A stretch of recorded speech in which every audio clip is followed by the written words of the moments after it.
গাজীপুরে সেনাবাহিনীর অভিযানে ৮৩০০ পিস ইয়াবা ট্যাবলেট সহ ২ মাদক কারবারিকে আটক করেছেন মৌচাক আর্মি ক্যাম্পের টহল টিম। গাজীপুর থেকে আব্দুল কুদ্দুসের প্রতিবেদনে দেখুন বিস্তারিত। রোববার রাত আনুমানিক ১৫টায় কাশিমপুর থানার এনায়েতপুর এলাকায় এই অভিযান পরিচালনা করা হয়। এ সময় আর্মি টহল টিম সন্দেহজনকভাবে চলাফেরা করা এক মাদকাসক্ত ব্যক্তিকে জিজ্ঞাসাবাদ করলে তিনি স্থানীয় মাদক সরবরাহকারী ও চক্রের অবস্থান সম্পর্কে তথ্য প্রদান করেন। প্রাপ্ত তথ্যের ভিত্তিতে প্রথমে কাশিমপুরের কুখ্যাত ইয়াবা ডিলার আরিফ হোসেন ওরফে কসাই আরিফের মাদকের আড্ডায় অভিযান চালানো হয়।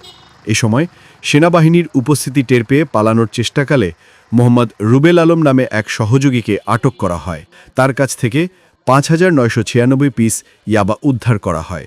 পরবর্তীতে রুবেলের দেওয়া তথ্য অনুযায়ী একই এলাকার আরেক মাদক ব্যবসায়ী মোহাম্মদ রাজু আহমেদকে আটক করে টহল টিম। তার কাছ থেকে ২,৩০৪ পিস, এই মোট ৮,৩০০ পিস ইয়াবা উদ্ধার করা হয়।